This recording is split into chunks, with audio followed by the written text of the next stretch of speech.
tuning in. This is VNN's second virtual town hall for Hearing the Divide.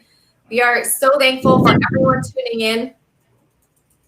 For those of you who don't know me, my name is Brittany Harlow. I am the founder and lead journalist at VNN.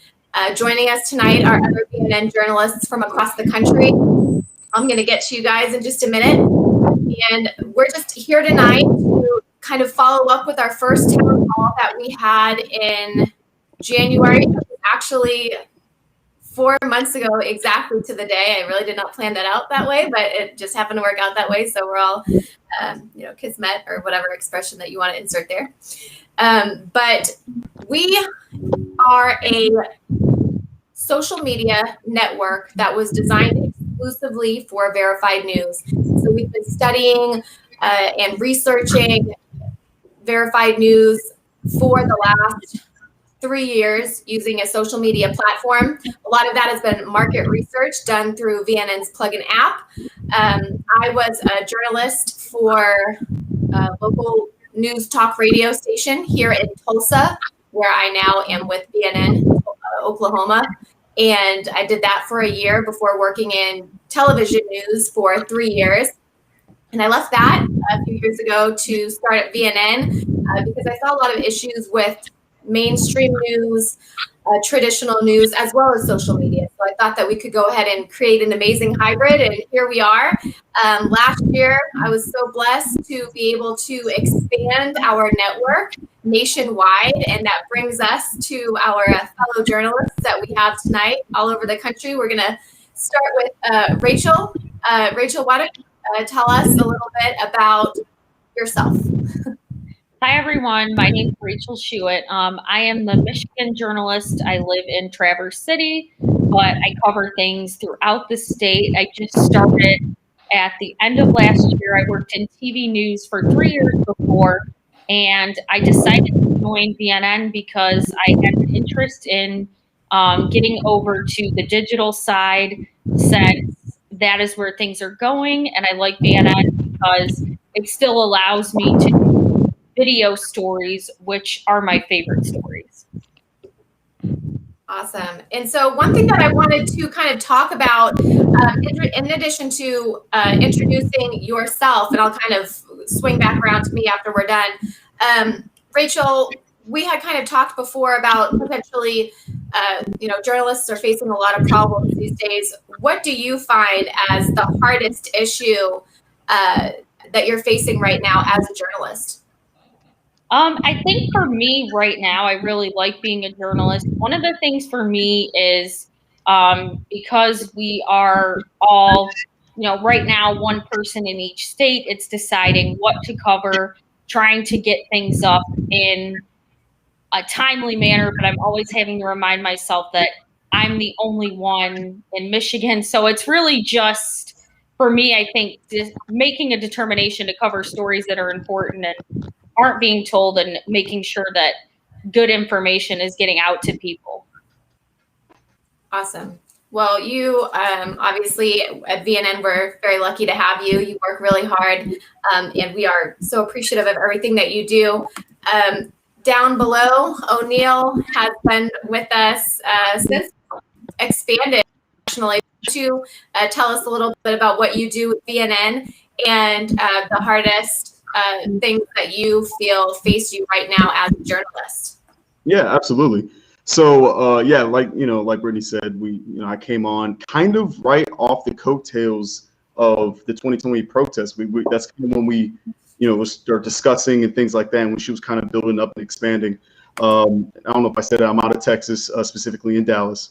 And what's kind of been the toughest thing for me as a journalist is this vitriol for journalism. It's the not necessarily the funding, not necessarily, of course, not having enough platforms to put on. I mean, there's a ton of platforms now to really just expand your media, but it's that kind of, it's breaking through this now barrier that a lot of journalists have to go through, specifically with the public, that there is no trust. They automatically think negative upon what you're doing, and no matter if you're, biased towards whatever their ideological just belief is.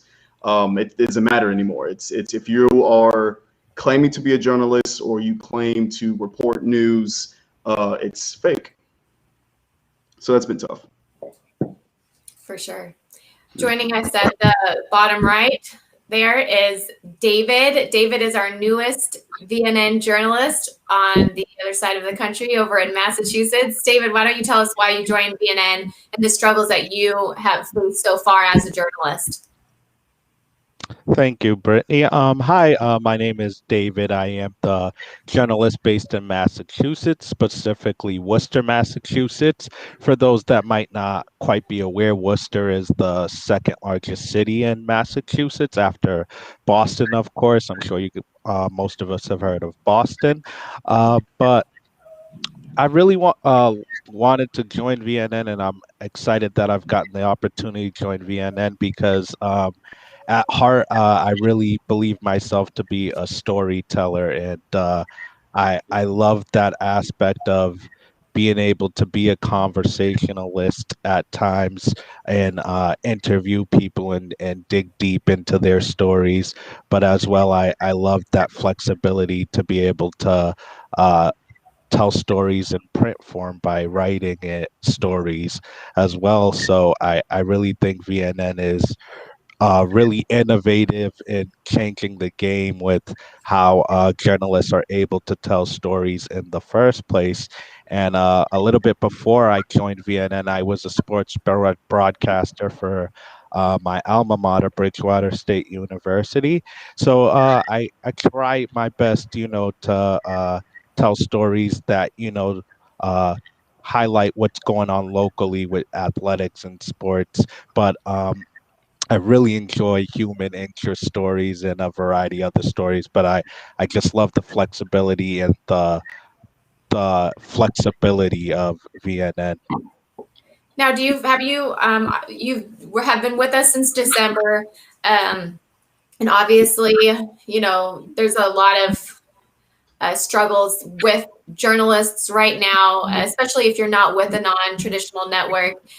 What do you find that has been like your hardest struggle working as a journalist under VNN? I have to somewhat say that my experience is somewhat similar to O'Neill's. Just being able to organically develop that trust and get your foot in the door for certain things, people are skeptical, and rightfully so in some ways. It's the wise thing to do to have your guard up to some degree to be on the safe side. But I feel like initially reaching out to people at times, you could sense the tone is like, is he really a journalist? Does he really want to, you know, produce a story with good intentions? You could just feel the skepticism at times, and I would say that's one of the biggest challenges to break through so far.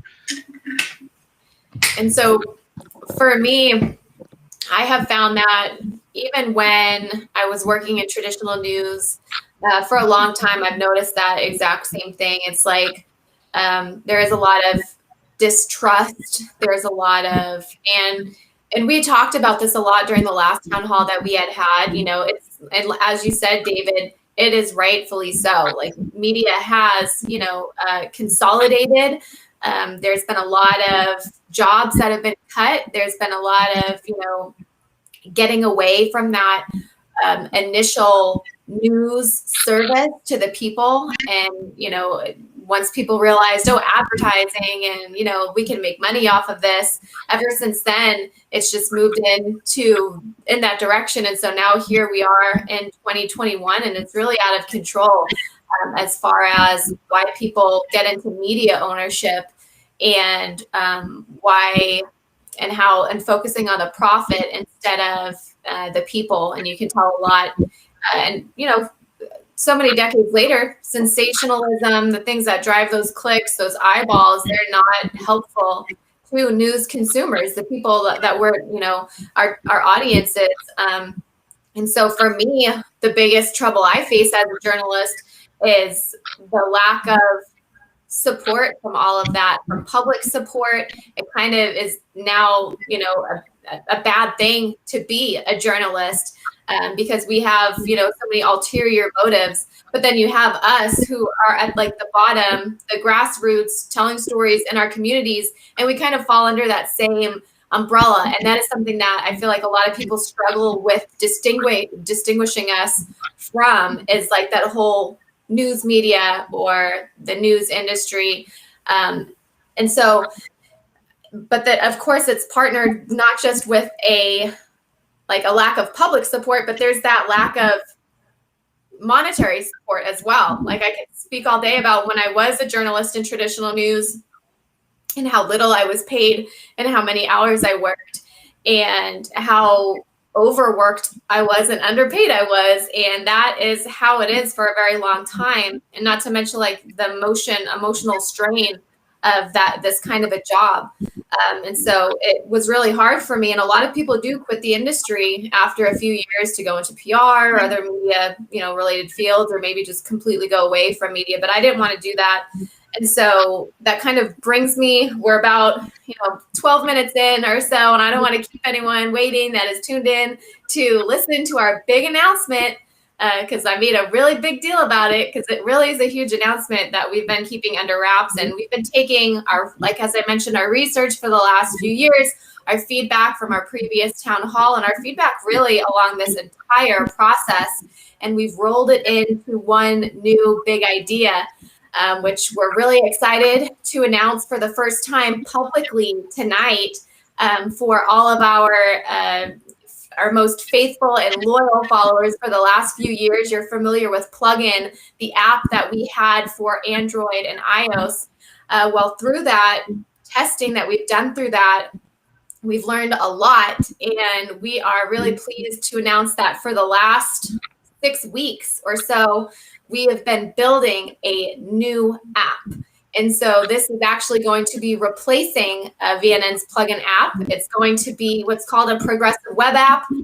We are going to be releasing some more information about why we decided to go that route in the future. But it kind of falls along the same lines of, it's a little less invasive. You don't have to download it in the store. You don't have to talk with the different stores every time you need to push out an update. It has the same functionality as a mobile phone app, and obviously it's mobile, but you can still use it on your phone. And it just has the best opportunity for us to maintain what we are doing long term. And so again, if you're just tuning in, we are a network that is a social media network exclusively for verified news. And I also use the term social news media, but I feel like since that's a term I invented, people maybe don't know what that is. But so it essentially is verified news that when you go to our app, that's all you will see. And so I wanted to talk a little bit about social media for verified news and why we are going in this direction. And so any of you guys can chime in. There is a lot, and me personally, I'm not going to lie, this is a really big experiment. Just like all that we're doing is experimenting with new business models, new platforms, new way to do news in the best way. And we're going to find out very quickly if social media designed exclusively for verified news is as great as we envision it to be. So O'Neill, why don't you hop in and kind of give me your opinion on if you think that social media is the best way to revolutionize news media and why you might feel that way or not. It's funny because I believe it's not just the best way. I think now it's inevitable. That's where it's going. I think it's not necessarily, we're just ahead of the curve. You're just ahead of the curve in terms of doing VNN via exclusively a social media platform for verified news. So like, and I was going to ask this because it feels this way. As bad as it is for journalists right now, it's almost giving us an opportunity to change the way we do media. It's almost like a new renaissance, maybe being over exaggerated, but a new renaissance for media, for media in terms of, reporting news. So like, yes, is it bad? Yes, right now we're seeing the backlashes of what happens when we don't know how to use social media correctly. in terms of reporting news. I mean, that's where you get fake news. That's where you get memes that, spread misinformation. It's because there was nothing guiding it. It was just, Facebook wasn't built to inform you. Twitter wasn't built to inform you at all. But VNN is specifically like, this is built so that whatever you're reading, whatever you're interacting with, has had eyes on it, and eyes that are as unbiased as possible to make sure that you're getting accurate information that isn't swaying you in a specific way. And so I would say, yeah, absolutely. It is revolutionary. It's going to happen. It needs to happen. And VNN is, it's kind of pioneering it in a sense. For sure. And Rachael, and I wanted to ask, because this is not only is it needed due to like what social media has become, as far as a lot of people going to social media, traditional social media, for news and information, but there is no verification. They recently started moderating content, but that's certainly, they have for a while, but really being more active with it. And that's not something that was done from the ground up, obviously, though now that is, much needed. But for me, when I was a journalist, and I know that you too have a TV reporting background, for me, it was part of my job to be on social media and to be constantly, doing Facebook Lives or other updates and posting, making sure that my story got on social media, because that's where people were interacting with it. But I want to tell you how many journalists get paid from all of that work and all of that content that they put on social media. And that is, the last time I checked, nothing. Like, we don't get, we get paid from the TV stations, and the TV stations really don't even get paid from their content being used on Facebook. But that's where it's needing to go because of all of the eyeballs. So Rachael, have you ever kind of maybe felt a little miffed, to say the least, or how do you feel about those social media platforms that you're having to share your content with so aggressively, but not really getting any monetary or any kind of compensation at all, really? Well, I think when I was in TV, I was so busy. I never spent a lot of time thinking in terms of the monetary aspect of it, maybe. But I do think a lot of more people, I personally think, see stories from stations, from outlets, because they are shared on a social media network than they do from watching a newscast or opening a newspaper. And I know that's not true for everybody, but it is a way to reach people. And I find, especially with video, if you just share a video and it's a good story, you'll get a lot of shares. It's a way to really reach people that you would never reach otherwise, because you can reach people. Like, we are a national network. And I think that's another way this benefits us, is that we're all, not only is it verified news, but we're also giving people a taste of what's going on in Tulsa or what's going on in Texas. It's a way to really get, and good local stories, not just stories that are making national headlines. I know that was kind of a tangent. I don't know if that's what you were going for, but anything that you guys have to say. And I will try not to kind of put off my own beliefs with how I'm asking these questions, because I know that I expect fully, especially for us to not necessarily agree on everything and maybe have different perspectives. But again, that's why I love what we're doing. And for those who aren't familiar with Plugin, the app that we've been operating off of for the last 3 years, you're able to register. Anyone can register to upload content and interact with news. We're all journalist accounts on the VNN's Plugin app, but you can also register as an official. So law enforcement and city officials are registered with our app. You can also register as an expert if you've been studying in your field for at least 10 years. There's our affiliates, where we have a lot of affiliates that are actually about to get on board. Right now, we have 2 in Oklahoma. That is Big If True in Oklahoma City and the Frontier here in Tulsa. And then last but not least is our citizens. And so citizens can upload news now. And this is kind of segueing into a topic which I feel is probably going to be one of the most hotly debated, and especially in the future when people figuring out what we're doing and how we're doing it.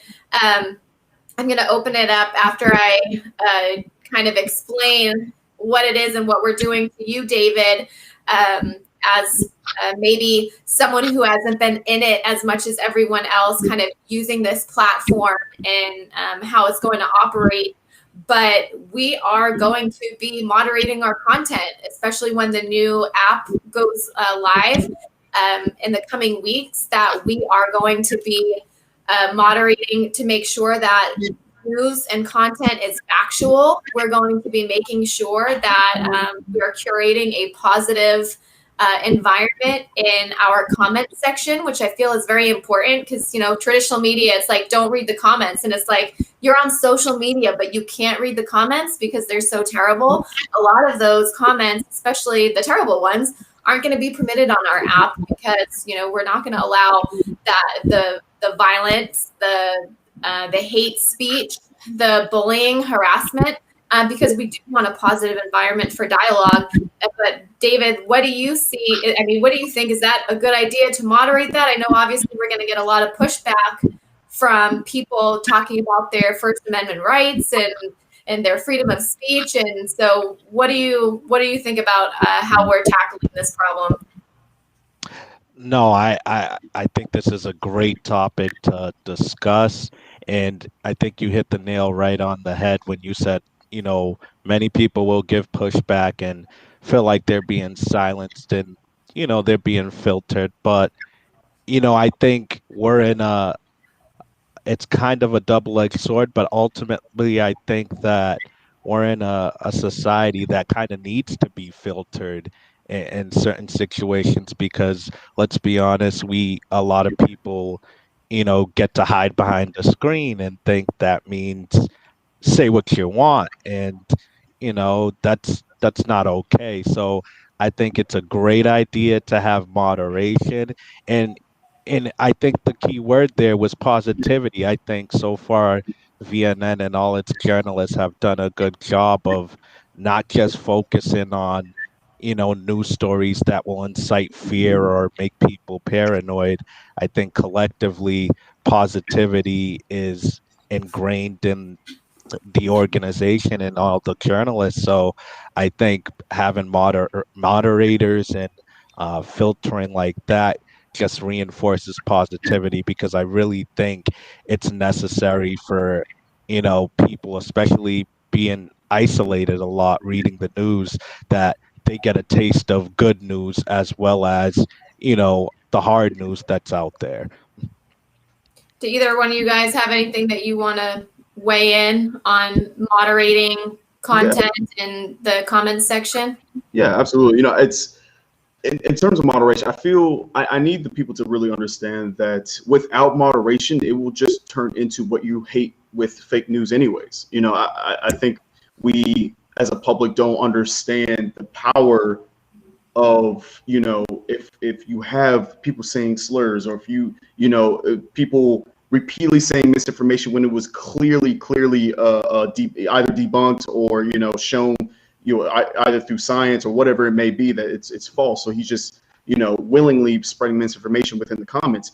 That's going to start influencing people. And I always ask people, I'm like, that's what you don't want. That's what you hate about news now, is that you think it's influencing you to think a certain way. Well, guess what? You can do the same thing at a smaller scale, of course. But if you spread a quote or something that's false and it starts going viral and other people, well, guess what? You are now the problem. You're the problem. That's exactly what news is doing today. So I can't see a future where there is a social media platform that's specifically designed to report news that doesn't have moderation within the comment section. That's true. It has to. Coming into our comment section here, we have a comment that says, as a regular guy, anytime there's moderation, that's code for deleting anything that doesn't support the agenda. And I feel like that's a very valid concern for a lot of people. And I did want to mention too that, obviously with the pandemic and the news industry and how kind of volatile everything has become, there is a lot of talk about violating the freedom of speech. And we certainly are never going to say that we know the freedom of speech, and we, as journalists, we love that First Amendment, and that's kind of lets us do our jobs. And we're certainly not saying that you can't go out and say what you want to say in the street. But here, with what we're trying to do, and like we had said, with that positive environment, we can't allow hate speech and anything kind of, and all of that. And it is going to, but again, it gets back to that trust issue, that people will need to trust us to be making the right decisions. And how do we get people to trust us as journalists to be doing the right thing and not just going what we agree with personally? Because I mean, there are obviously news entities that are biased. There are people that are out there to kind of spout their own agenda. But how do you separate those from the true journalists who just want to display the facts and let people make the decisions that they're going to make? And that comes down to trust. Like you go to the doctor, you trust that they're going to be making the best decision for you and not themselves, and in other kind of scenarios like that. And I did want to take this opportunity to kind of plug in, for lack of a better term there, some information about our VNN moderation policy, which is available on our website. A lot of people don't know me from anyone else, but for me as a journalist, presenting non-biased, non-opinionated information is what I feel is our greatest task as journalists, because I feel like there needs to be a source of just facts and information for people without that slant, so that they, don't have to worry about being manipulated or misled. But I did want to say, as far as our VNN moderation policy, right now, we have just a short list of things that will not be tolerated in the new VNN app. Which again is stuff that you will see in traditional media. And it kind of goes back to, well, if you do want to argue in the comment section, if you do want to spout hate speech, there are plenty of other social media options to do that on, that it's not moderated really at all. But this is going to wants to be different than that. But what is required for users to avoid, our list of offenses is bullying, harassment, hate speech, misinformation, not factual, nudity, racism, suicide or self-injury, spam, terrorism, threats, and vulgarity. And so that is, I feel like, not too long of a list, but what do you think, guys? What do you think about that list? Are we over the top, or do we need more? I think in terms of and moderating, I think it's going to come down to, sorry, I lost my train of thought. I was thinking, there's a difference between having different views and harassing someone and bullying them. And I think it's something you have to be very careful about when people have different views in terms of moderating that, right? Amendment. Yeah, I think that's something to be very careful about, and I think that can cause a lot of concern. And as you said earlier, this is all an experiment, but I do think when it comes to spam, bullying, hate speech, and certain things, there's just no question it shouldn't be tolerated. Right. Because why are people going to want to engage at all or have a conversation? There's a lot of people that don't comment on posts at all just because they can't say anything without being attacked, and not someone like debating them on a viewpoint. It gets into harassment, bullying, racism, hate speech. So we are going to have a couple different ways to aid us. This new app is being built with updated AI, artificial intelligence filters that will automatically be ranking the site for the vulgar language, the swearing, the hate speech words. And we also have filters that will be filtering against graphic content, nudity, that kind of stuff. But for those in between, I mean, it really is going to be a judgment call, and our audience really is just going to have to trust us. And in order to do that, they're going to have to get to know us and know us as people and why we do the things that we do. And so unfortunately, that is an extra step that I really want everyone to take, because you deserve to have a trusted source of news information. And we also will have a flagging system that will be dependent on our community to flag comments and stories that they feel violates one of those offenses. But I'll tell you, I have even friends on Facebook right now that really walk the line, that I'm like, wow, you know, they're very argumentative. I would go so far as to call them a troll, but they're still, you know, a part of my network, because I would never want to turn someone away just because they don't have the same beliefs as me, and kind of respecting that and understanding that, you know, we have different perspectives. We come from different communities. We grew up on different sides of the country, and all that goes into, but at the same time, we have to be respectful of one another. And that's what comes down to it. The same commenter, giving us a little more feedback. The New York Times hit piece on the Trump tax returns. They never released the source doc. The story can be manipulated. The raw data tells the tale. Will you release raw data?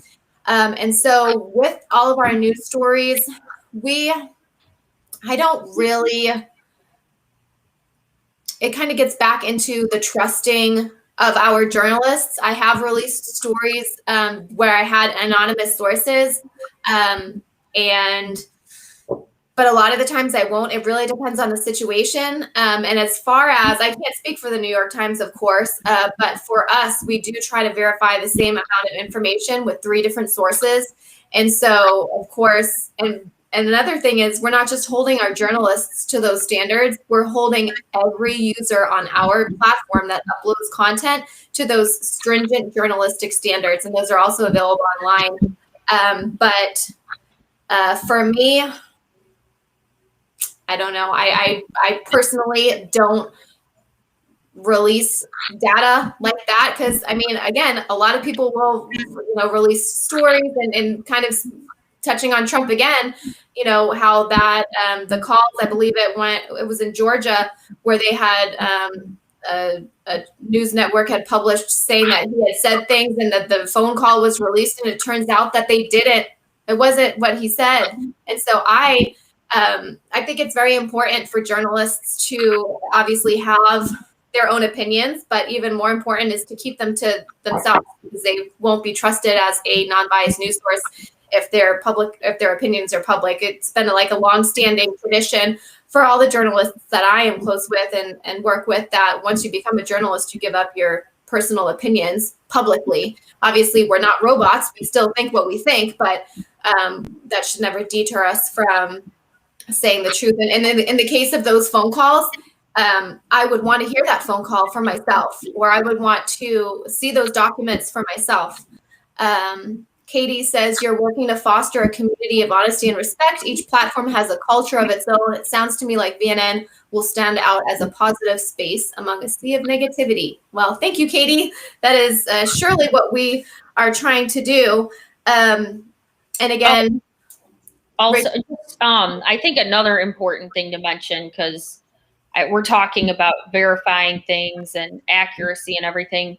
When I do stories, I always have Brittany look at them. We always have, 2 or 3 sets of other eyes on the stories. And so it's not like we're just writing a draft and hitting send immediately. Like, we are trying to really get things as accurate as possible.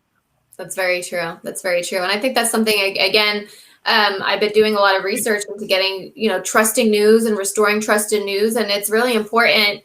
And I'm hoping that, through these town halls and through our communications with the public, that we can answer questions that the public has. People may not notice that or know that, when a story is published, that 3 people have seen that, or that it was verified and with multiple different sources. And I think that is a really important aspect of what we're doing, because, and that's I mean, personally, it's hard for me because I liked being, after I quit TV, I was like, man, I love this. I don't have to be on TV anymore. I don't have to have my face on there anymore.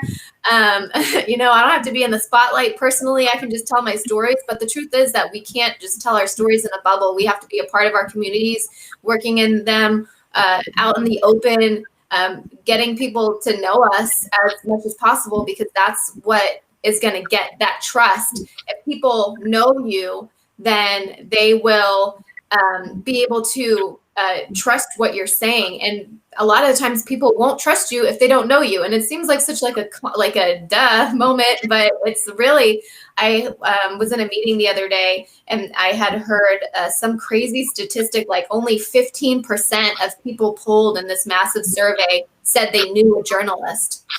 And I'm sorry, I really pulled that number out of, thin air, but it was some very low number, like maybe topped out at 20%. But that is crazy because the news industry expects our audience to trust us when people don't even know us. We're just like this behind the scenes presence. And so I'm really thankful that you guys are all taking the time to kind of put your thoughts and you yourselves out there as a journalist to help us connect with our audiences more. And that kind of, speaking of audience, I wanted to definitely make sure that we got to it tonight because it's another hotly debated item on our agenda. And that is the idea that we want to be the trusted news source for millennials and Gen Z.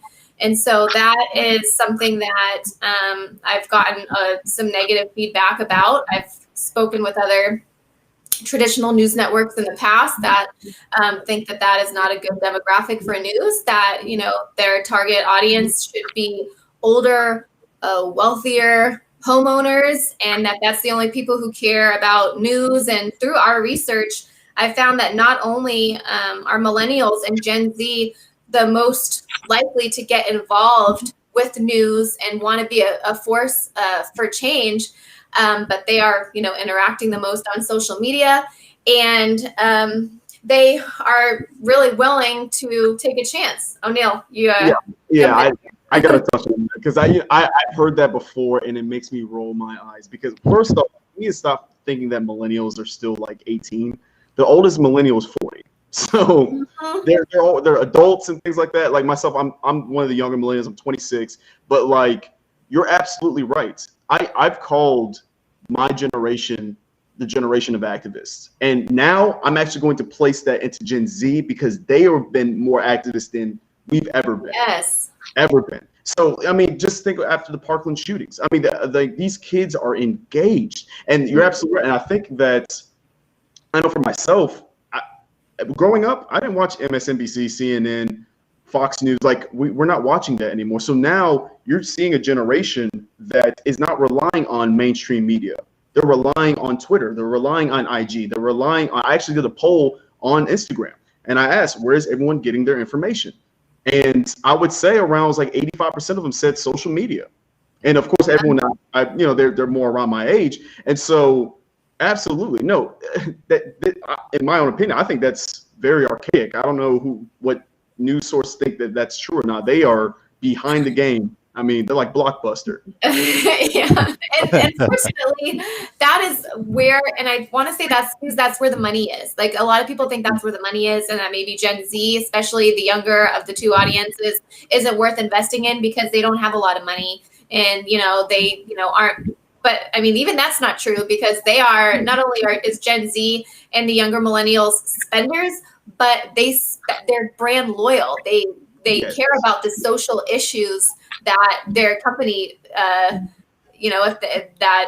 their company supports or doesn't support. Like even for me, on kind of like the lower end of that scale, like if I know that a company has done something terrible that I don't agree with, I will go out of my way to not go there anymore. And so that is a really big thing that I feel that is kind of a missed opportunity for a lot of people. David, what do you think about us focusing on younger generations? Do you think that we'll be able to get younger generations engaged in news? Yeah, absolutely. I think a big reason that you mentioned that a lot of people around news are skeptics of, you know, gearing towards that demographic is I think they're probably thinking about more like 30, 40 years ago when the newspaper were in uh, news stations were the primary sources. So in that era, of course, yes, the adults that are not millennials or the older adults were more prominent to gear news towards. But as you guys have mentioned, like everybody I think it's crazy because I think even a lot of adults are starting to slowly but surely get their news mainly from social media. Like my mom's in her 50s and she'll share things and text me things from Facebook now. And I'm surprised about it. I think it's a slow shift along with the millennials and Gen Z, especially, you know, that generation, we're on social media a lot more, so it makes it inevitable and more necessary to gear nudes towards them because you're going to want them to pay attention to what you're writing about. And I also think, like you said, brand loyalty is huge amongst millennials and young people. Like if they like you and if they think you're a positive cause, they will follow you off a cliff. And I really think having a positive environment and showing them like, hey, we're a platform that sees you, that wants to hear you, that wants to build trust with you, and really wearing that as a badge of honor. I really believe that they will be interested in news. And it's funny that you had mentioned that too, because I always go back to when I was doing my first reporting job in Ada, Oklahoma, and I only had like Facebook and Twitter, and I went out there, and it was just when like Snapchat was becoming popular. So it kind of maybe tells you how long I've been in this game. And it was like, I'm not going to, do this because it's like a younger person, app, and, um, but then when I was there interacting with people, all the people that were like 10 years older than me all had Snapchat and they were snapping. And I was just like, wow, okay. So I guess, it's interesting to see how, obviously a platform will grow with that audience, but also, people that it's not even intended or aimed at will benefit from it and they'll love it because it's new and it's exciting and it's different. And I feel like people of all ages, will crave that, but especially the younger audiences. Um, I'm really feeling that this is a great opportunity for us to grow with those audiences because especially at VNN, like we're not going away. We're still going to be doing social media exclusively for verified news for a long time. If this app is any kind of indication of how much we believe what we're doing, and what a huge, amazing investment it was, and how many partners that we have that we're going to be talking about those in the coming days, especially gearing closer to our launch date. But we don't care about news as a moneymaker. I mean, obviously, we need to support ourselves. We need to, we work hard and we deserve to be paid so that we can earn a living doing what we're doing. But we know that, these late teens, 20s, 30s, they're going to be growing up, just like we are. And, we're going to be growing together in this journey with news, with social news media. And so how amazing is it going to be to start this now so that, 5, 10, 15 years from now, this audience is going to be, the target audience for that traditional news is hitting right now.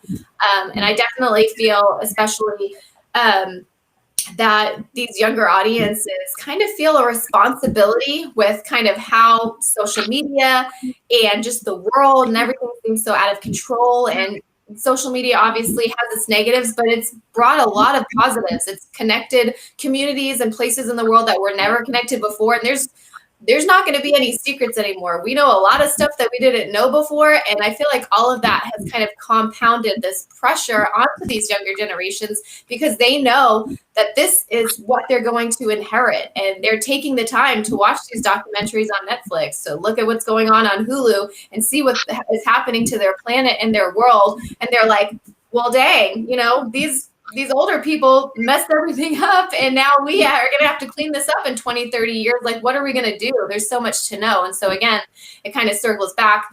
And, I mean, I feel I don't want to be, like, taken as, like, a cynical person against older generations because, obviously, I feel like we're all doing the best we can for the most part. But, I mean, would you guys agree that those younger generations are more engaged because maybe they feel like they have to be? Absolutely. Yeah, they're absolutely more. Oh, I think they're engaged in a different way. Kind of going off of what David was saying about his mom, like being on Facebook and things like that. I think that, the younger generation, since they grew up with social media, know how to engage with social media. We know that not everything on the internet is going to speak the truth. Now, don't get it wrong. Do millennials or Gen Z still spread misinformation? Of course it will. Some of them are it's hard to discern. But at the same time, I think that what I love about, it's going to be an easy transition for us because you're absolutely right. I think that we are already skeptical and we already for example, I'll read a news article and then or I'll see something on social media and I'm like, oh, let me Google that. Let me double check. Only because, and all of my friends do it. And like, I don't know a single Gen Zer just like, oh, Google that real quick. Go Google. And so like, we already subconsciously understand that the internet is full of facts and, things that are lesser than facts. And so, with this app, I think it's an easy, like I said, transition for the younger generation. It's going to be, and not saying that the old generation can't do it. It's just going to be more difficult for them because they're so used to, just think about our parents. I mean, my parents are in their 50s and they're used to getting all their information from one or two sources. And they trust those sources. They trust that personality or a reporter, whoever it may be, that was on CNN or even on their local channel, WFAA, for example, in Dallas. So, they are used to that, where at Gen Z and, millennials are a little bit more like, okay, I've seen 5 or 6 different people say the same thing. Let me Google it. And so it's a lot easier for us. And so, yeah, that's automatic. Yeah, that's what's going to happen.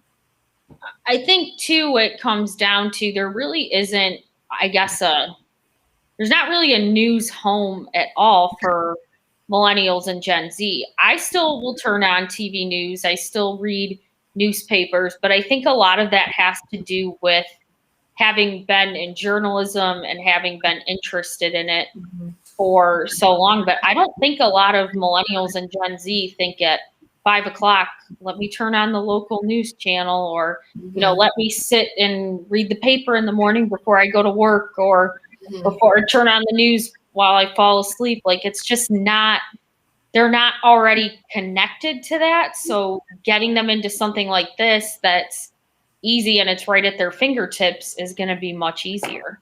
And there's so many different news. And that's one thing, like, starting out, is that when I started BNN and I had this idea and I was figuring out how it would work, I knew there were so many aggregators, and I was like, man, I don't want to be an aggregator for mainstream news. I don't want to be having the same stories and, and kind of just create a hub for everything that I feel is wrong with news media right now. But I have expanded to partnering with nonprofits because I do believe that the news and the work that they're doing, especially being supported as nonprofit, is tends to be less biased and less controlled by some media conglomerate. And we, our journalists are independent. And so, we're essentially just depending on ourselves. No one's in our ear telling us, do a story this way. And, so we're just kind of, and again, our journalists, you guys, I'm you were there, so I don't have to explain it to you, but for everyone else who knows or who doesn't know, our journalists go through an extensive interviewing process. And so we talk about our beliefs and our opinions and what we think that news should be. It's not just you click and you're like, I'm going to be a VNN journalist. Like all of our journalists have bachelor's degrees in media related fields like journalism or mass communications, and again, have been through that stringent interview process. I did want to, we got about 10 minutes left. I did want to touch on one last thing. And of course, it's a big thing. How are you going to be funded? And I know that if I feel like one downfall for this business that, we're all a part of, it would be that I'm too transparent. Like, I want to put all the information out there. I don't want to, keep secrets. Funding our business model, I feel like that's something that you should know, because, and I don't know who said this, but the quote is that if you are not buying a product, or you don't see a product, you are the product. And so that is essentially how traditional media works. And of course, it's all about advertising dollars, and your eyeballs are essentially what's being sold. And so for VNN, we have users, of course, because we're a social media platform, but we care about our users. And we're doing this because we want you to have a verified source of news and information.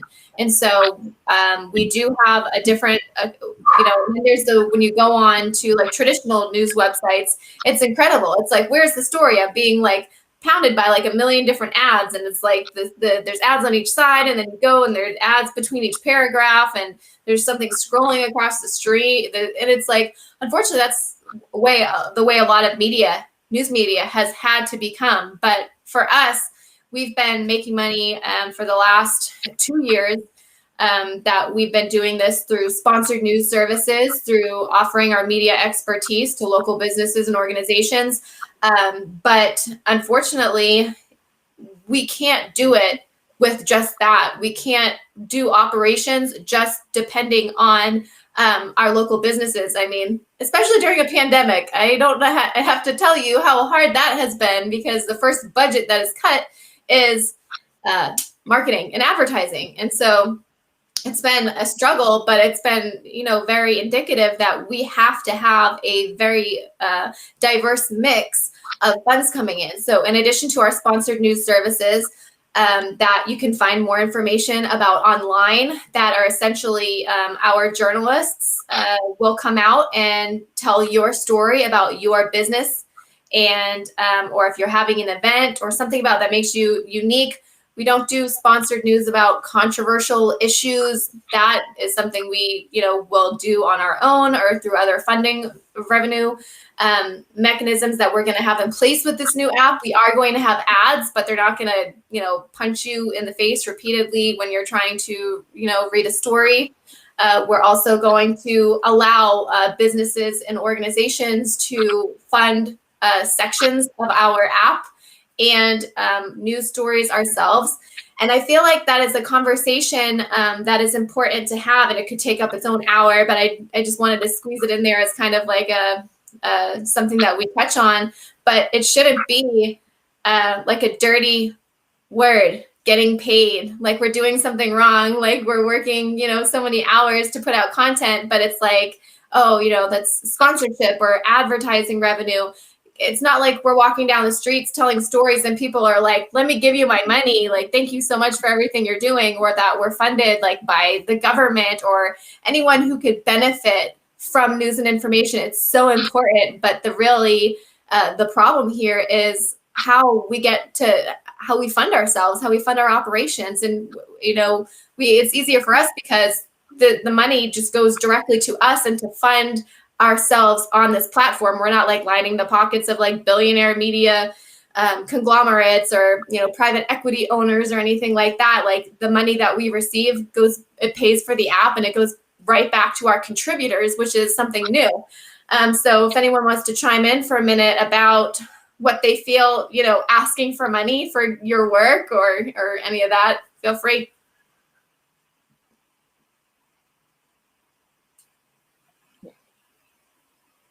Might be on mute. My apologies. The dogs were barking. I was like, wow, no one has anything to say, but no. No. What it really was saying is, what I want the public to really understand is that, if you want to get the news, if you want to get a source that you trust and things like that, you have to be able to, and not see the ads, like you said, Brittany. You have to reinvest into local journalism. I mean, as you can see, I'm sure there's some sort of correlation where as the funding has left local news and big mainstream media has increased, fake news has increased. And it's because, like you said, they don't know Van Jones. They don't know Don Lemon. They don't know you. They're not in the communities. And so who were in the communities were your local journalists, but it's hard to get them paid. So money is an issue. Money is a problem. And so you're right. It's not a bad word. You want these people to bring stories that will be, directly correlated to what you're doing in your day-to-day life. You're going to get news that is actually about your community or what's going on in the area that is important that you wouldn't hear otherwise. Well, guess what? That requires time. It requires equipment. It requires, all the editor. It's a whole thing. So yeah, we got to get paid. And if you don't want those ads, yes, like, the sponsored news, donations, like it's things like that where if you help us, we will give you the product without making you the product. We'll give you a product about clear, concise, unbiased news. But it starts with the locality of it. It starts at the local level, and that's what VNN does. It's bringing that local news to you. Exactly. I would just add, I agree with everything that O'Neill just said. And I think, too, as it gets easier for us to fund ourselves, the app VNN will have more original content from its journalists. We'll have more stories and more things going on in your communities over time as it gets easier to fund ourselves.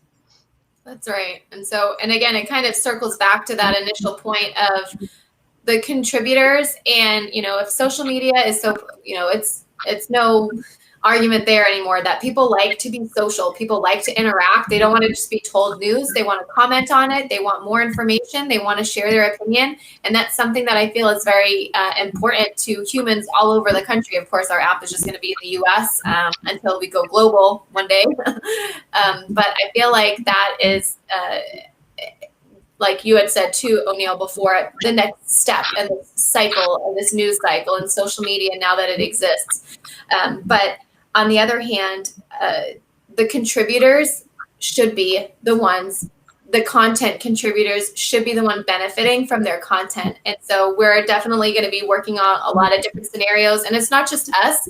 And obviously, we are going to be supporting ourselves through monetization of the app, and those revenue streams could change, and we'll update everyone as that happens. Like I said before, if maybe we have some really great partnerships that we're forming right now that will help offset that funding. But we want to not just be a way to support news and support our own livelihoods, but local news everywhere. We want this app to be a tool that journalists can use to get paid for your work. There's nothing out there that I have seen so far that lets people share their content and actually get paid for it. Me as a journalist, especially as a smaller independent journalist, I have to pay Facebook to get more people to see my content, even content that is liked by, even on pages that are liked by people. Like I have, say a couple thousand likes on one of my pages, and I post a story and 6 people see that. And so the algorithms, not only are journalists and content contributors not being able to benefit from these traditional social media platforms, but we're actually having to pay for more people to see our content. And so that to me, is crazy. And until, I'm not going to sit here and say, Facebook and Twitter are so wrong and everything like that, because they have so many great aspects about themselves, and they are, all of them, and also YouTube. It's something that we all utilize. It's something that They have a lot of great aspects. They're doing a lot of good, and they are taking a stand to help journalism and contributors in their own way. But I feel like starting from the ground up, this dedicated process and this platform that we've put so much time and effort and research and thought into really is just going to be next level, something that does not exist anywhere else. Absolutely. So I guess I'm going to end our our virtual town hall and get off my soapbox, but we are out of time. But thank you guys so much for being a part of this conversation. Thank you everyone for watching. We are going to be sharing some more information on our Facebook pages and our Twitter. You can find more information at verifiednews.network, which is our website. If you have any questions or wanted to follow up with anything, that's my email on the screen. Please send me an email, and keep an eye out for the new VNN app, which is going to launch in May, the end of May. And if you want to visit our website, verifiednews.network, right there at the end of my email, you'll see exactly on our homepage when that new platform is going to launch. But thank you guys so much, my journalists from hanging out all over the country. You've made it an amazing night, and I'm so thankful for all of your feedback and everything that you shared with us tonight. Appreciate Thanks it for having us. Thank you. All right. See you guys later.